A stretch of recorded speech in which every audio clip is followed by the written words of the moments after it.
नमस्कार, आप सभी का स्वागत करता हूं आपके अपने YouTube चैनल पाठ में। जैसा कि आप सभी जानते हैं कि हम उत्तर प्रदेश से संबंधित प्रश्नों पर चर्चा कर रहे हैं जो कि एग्ज़ाम की दृष्टि से बहुत ही महत्वपूर्ण हो जाते हैं।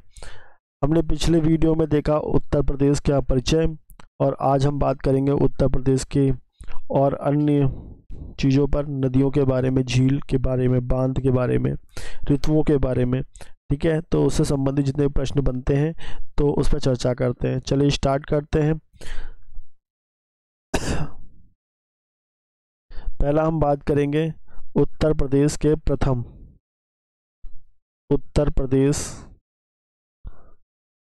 उत्तर प्रदेश के प्रथम।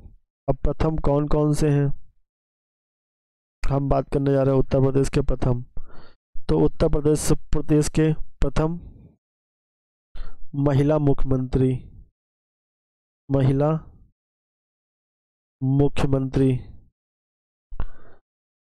तो उत्तर प्रदेश के पहली महिला मुख्यमंत्री कौन थी?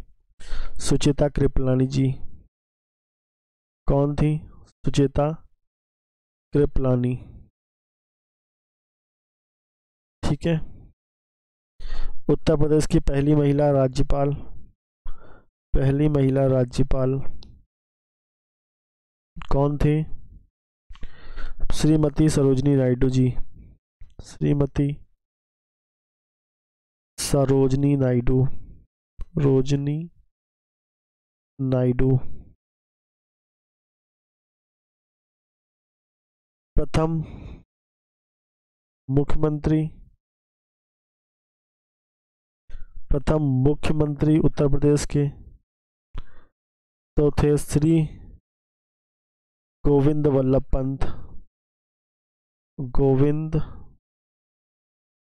वल्लभ पंत जी।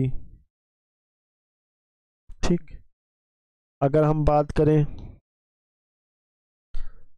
उत्तर प्रदेश का हिंदी दैनिक समाचार पत्र कौन था? प्रथम हिंदी दैनिक समाचार पत्र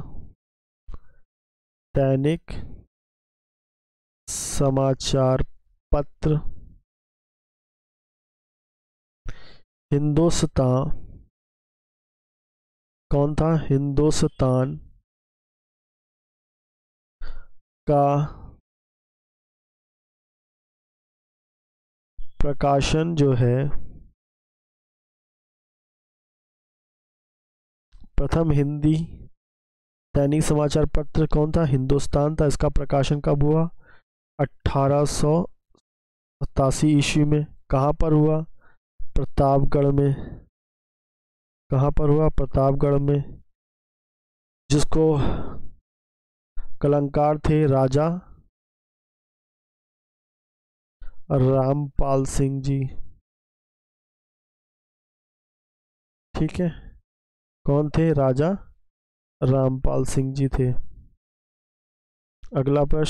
अगला पॉइंट क्या बनता है? अगर यहाँ पे हिंदी की बात करी जाए, हिंदी की बात की गई, अब बात की जाए अंग्रेजी की। प्रथम अंग्रेजी दैनिक समाचार पत्र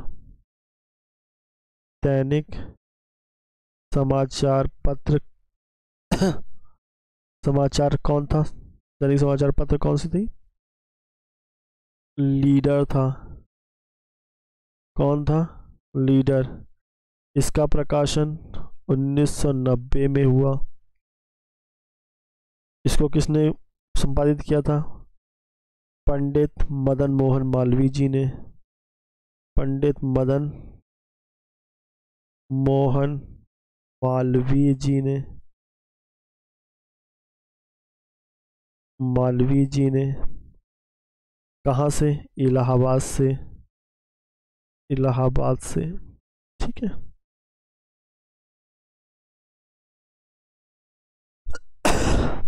अगला प्रश्न 1890 होगा, आई थिंक, जो भी होगा इसको बाद में देख लेंगे। ठीक। अगला प्रश्न हिंदी की प्रथम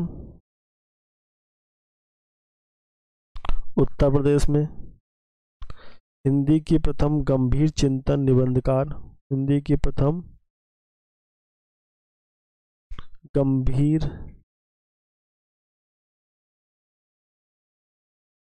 चिंतन निबंधकार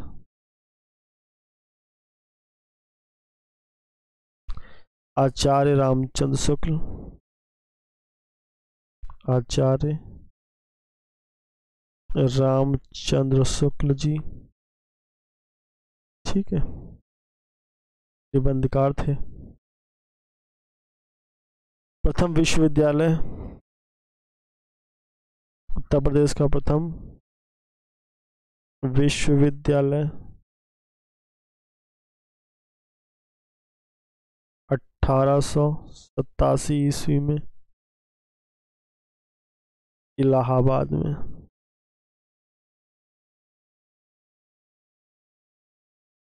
प्रथम संस्कृत विश्वविद्यालय 1791 में बनारस में। प्रथम संस्कृत विश्वविद्यालय, प्रथम संस्कृत महाविद्यालय की स्थापना, महाविद्यालय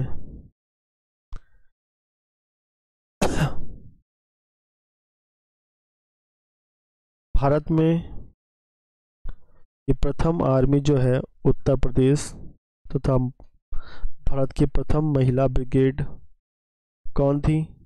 रानी झांसी की रानी थी, ठीक है। उत्तर प्रदेश में प्रथम खेलकूद परिषद की स्थापना 1956 में प्रथम खेलकूद परिषद की स्थापना।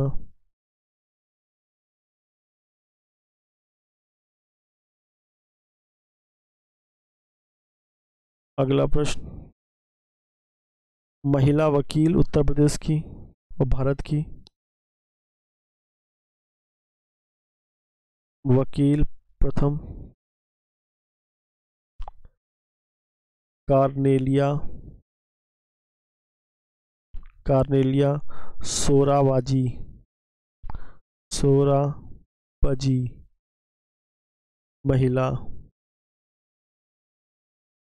महिला वकील, ठीक है। अगला, उत्तर प्रदेश में सर्वप्रथम ट्रैक्टर का प्रयोग कहाँ पे हुआ? लखीमपुर खीरी में। लखीमपुर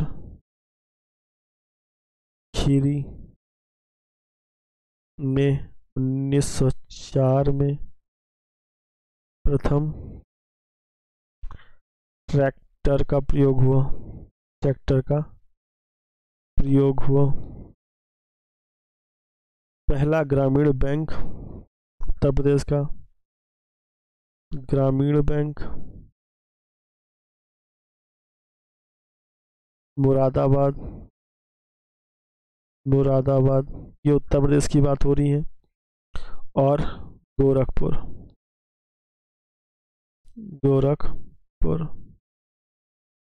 ठीक। 2 अक्टूबर 1975 में। पहला राष्ट्रीय पार्क उत्तर प्रदेश में 1936 में स्थापित हुआ उत्तर प्रदेश का, जिसका नाम रखा गया रामगंगा पार्क, जिसे आज क्या कहा जाता है?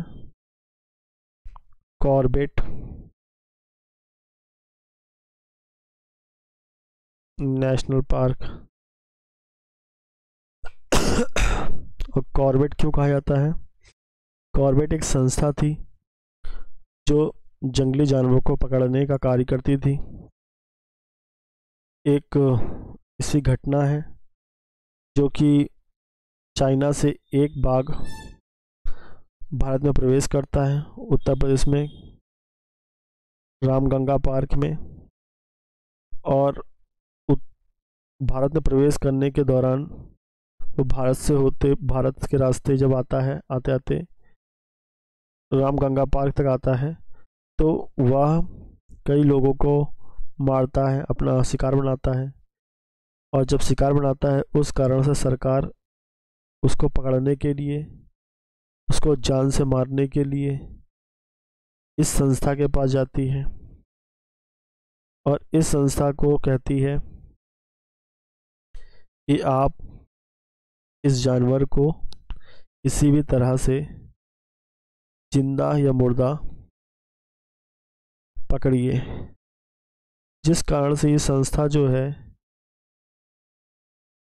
सरकार पर यह कहती है कि आप ये शब्द वापस लीजिए कि जिंदा या मुर्दा। हम जानवर को किसी भी तरह से जिंदा पकड़ेंगे। तो इसी संस्था के नाम पर रामगंगा का नाम कॉर्बेट नेशनल पार्क रख दिया गया। ठीक है। अब बात आती है भारत के प्रथम और उत्तर प्रदेश के प्रथम उर्दू एकेडमी की शुरुआत भी कहाँ हुई? उत्तर प्रदेश में हुई। पहली महिला अनुसूचित मुख्यमंत्री अनुसूचित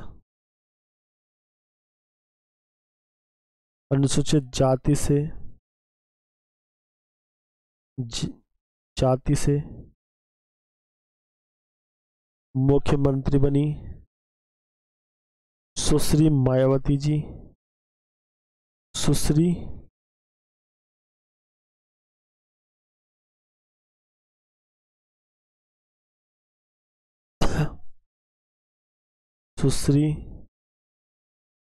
मायावती जी। ठीक है। अब बात हम करते हैं उत्तर प्रदेश की नदियों के बारे में। क्या बात करने जा रहे हैं? उत्तर प्रदेश की नदियों के बारे में। उत्तर प्रदेश की नदियाँ, अगर हम उत्तर प्रदेश की नदियों की बात करें तो गंगा, घाघरा, गोमती, चंबल, सोन आदि प्रमुख नदियां आती हैं, मुख्य नदियां हैं उत्तर प्रदेश की दृष्टि से, जो कि उत्तर प्रदेश के विभिन्न भागों में प्रभावित होती हैं और उनका उद्गम स्थल है। तो ये जो नदियां हैं वो भारत में 3 तरह से उद्गम स्थल है उनका। एक हिमालय पर्वत से निकलने वाली, हिमालय पर्वत से निकलने वाली। दूसरा गंगा के मैदानी भाग से निकलने वाली, गंगा के मैदानी भाग से निकलने वाली।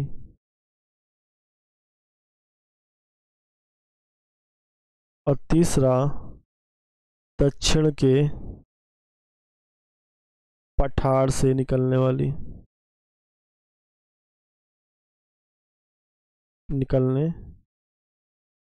नदियां हैं। अगर हम बात करें हिमालय पर्वत से निकलने वाली नदियां, हिमालय से, तो हिमालय से जो निकलती हैं उनका स्थान गंगोत्री,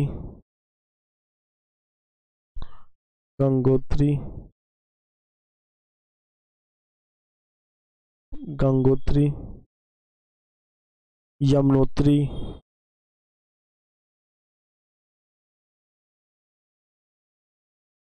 काली शारदा,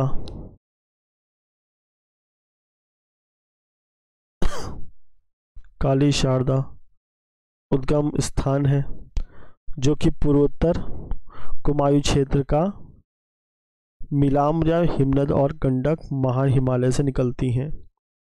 रामगंगा और राप्ती नदियां लघु हिमालय पर्वत श्रृंखलाओं से निकलती हैं। अगर हम बात करें गंगा के मैदानी भाग की, गंगा के मैदानी भाग से, तो वहाँ से निकलती हैं गोमती, वरुणा, रिहंद, पांडो, ईशन और आदि भी है। ठीक है, जो कि गंगा के मैदानी भाग से निकलती हैं। अगर हम बात करें दक्षिण के पठार से निकलने वाली नदियाँ, दक्षिण के पठार से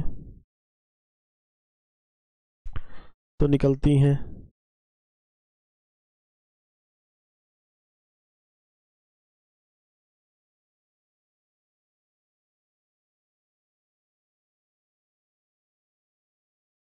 दक्षिण के पठार से निकलेंगी चंबल, बेतवा, केन, सोन, रिहंद, कन्हारा और आदि नदियां हैं जो कि दक्षिण के पठार से निकलती हैं। दक्षिण का पठार मतलब भारत ये है, हिमालय ये है। अगर हिमालय से निकलेंगे तो ये हिमालय नदियां हो जाती हैं। ये मैदानी भाग है, इस मैदानी भाग से जो नदियां बनती हैं वो हो जाएंगी गंगा का मैदानी भाग, और ये हो जाएगा पठार, ये दक्षिण का पठार, और यहाँ से जो नदियाँ निकलती हैं वो हो जाएंगी दक्षिण पठार से निकलने वाली नदियाँ। ठीक है, अगर हम उत्तर प्रदेश की प्रमुख नदियों के बारे में बात करें तो उसमें गंगा नदी, यमुना नदी, रामगंगा नदी, काली नदी जिसको शारदा नदी कहा जाता है, करनाली नदी मतलब घाघरा नदी, राप्ती नदी, चंबल नदी, बेतवा, सिंधु, केन और सोन, गोमती, टोंस, तमसा नदी, ये उत्तर प्रदेश की नदियां हैं। और दक्षिण भारत के से निकलने वाली जो गंगा में मिलती हैं, जैसे कि टोंस है, सोन नदी के अतिरिक्त जो नदियां मिलती हैं जैसे चंद्रप्रभा है, कर्मनासा है, निहद, रिहंद है, बेलन है, खसान है। ठीक है, और विंध्याचल से निकलने वाली नदियां जो है गर्मियों में अक्सर सूख जाती हैं, किंतु हिमालय से जो निकलती जो नदियां हैं वो प्रायः पूरे वर्ष भर जो होती हैं उसमें पानी रहता है। और दक्षिण नदियों का जो प्रभाव होता है वो गंगा तथा उत्तर नदियों की तुलना में तीव्र होता है। ठीक है, तो दक्षिण नदियाँ के प्रवाह जो होता है वो गंगा और उत्तर की नदियों की तुलना में तीव्र होता है, मतलब उनकी जो रफ्तार होती है वो तेज होती है। ठीक है, दक्षिण से जो निकलती है, और जो इनकी रफ्तार होती है उत्तर से, और जो मैदानी भागों से जो रफ्तार होती है वो उनकी रफ्तार दक्षिण नदियों की अपेक्षा धीमी होती है। ठीक है, अगर हम बात करें अब झील की बारे में बात करें, उत्तर प्रदेश की झीलों के बारे में, तो जो कि महत्वपूर्ण है एग्जाम की दृष्टि से, तो पहला हम बात करें कुमेला झील। कौन सी झील? कुमेला झील। यह झील जो है अमौसी हवाई अड्डे के पास 500 एकड़ क्षेत्र में फैली है, या गर्मी में सूख जाती है। ठीक है, कुमेला झील। अब एक दूसरा झील आता है दारी झील। टाडादारी झील। तो टाडादारी झील जो है भूकंप की दरार से बनी है झील है, या किससे बनी है? आपसे पूछेगा किससे बनी है, तो ये झील बनी है भूकंप के दरार से, भूकंप के दरार से। यह जल से भरपूर है, यह वर्षा पर निर्भर है। इसके जल का उपयोग मिर्ज़ापुर नगर में किया जाता है। यह झील मिर्ज़ापुर से 14 किलोमीटर दूर स्थित है, जिसका नाम है टाडादारी झील। ठीक है, एक और बात करते हैं, बहुत ही महत्वपूर्ण होता है, हिंगवा झील। क्या होता है? हिंगवा झील। इसे गंगा की बेटी के रूप में जाना जाता है। इसे किस रूप में जाना जाता है? गंगा की बेटी के रूप में। आपसे क्वेश्चन पूछेगा किस झील को गंगा की बेटी के रूप में जाना जाता है, तो हिंगवा झील को गंगा की बेटी के रूप में जाना जाता है। यह वाराणसी शहर में स्थित है। कहाँ पे स्थित है? वाराणसी शहर में स्थित है। ठीक है, गंगा से अधिक पानी बहाकर ये लाती हैं। अगला, मानसी गंगा। मानसी गंगा झील, ये गोवर्धन में है। गोवर्धन में और ये किसके पास है? गिरिराज पर्वत के पास। गिरिराज पर्वत के पास। यह पूर्णतः वर्षा पे निर्भर होते हैं। ठीक है, मानसी गंगा झील जो है ये वर्षा पे निर्भर होती है। ये गिरिराज पर्वत के पास स्थित है, गोवर्धन में। ठीक है, इससे संबंधित प्रश्न हो गए, झील से संबंधित। अगर हम बात करें उत्तर प्रदेश की बांध के बारे में चर्चा करें, किसके बारे में? उत्तर प्रदेश के बांध के बारे में। उत्तर प्रदेश के बांध के बारे में। तो अगर हम बात करें तो पहला एक है जिरगो बांध। जिरगो नदी पर स्थित है, जो कि मिर्ज़ापुर में स्थित है। मिर्ज़ापुर में जिरगो नदी पर। कहाँ पर? जिरगो नदी पर ये बांध स्थित है। अगर इसकी ऊंचाई की बात की जाए तो ऊंचाई जो है वो 30 मीटर है। कितनी है? 30 मीटर है। फिर आता है रिहंद बांध। कौन सा? रिहंद बांध, जो कि दक्षिण पठार से निकलती हैं, जो कि स्थित है मिर्ज़ापुर में ही। ठीक है, मिर्ज़ापुर में स्थित है। इसकी ऊंचाई कितनी है? इसकी ऊंचाई है 93 मीटर। ठीक, एक और लेते हैं, मूसा कहंद बांध। मूसा कहंद ये है कर्मनासा नदी पर। कर्मनासा नदी पर यह स्थित कहाँ पर है? वाराणसी में।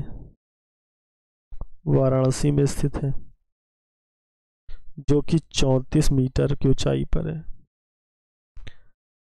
ठीक, चौथा रामगंगा बांध। रामगंगा बांध, जो कि है बिजनौर नगर में।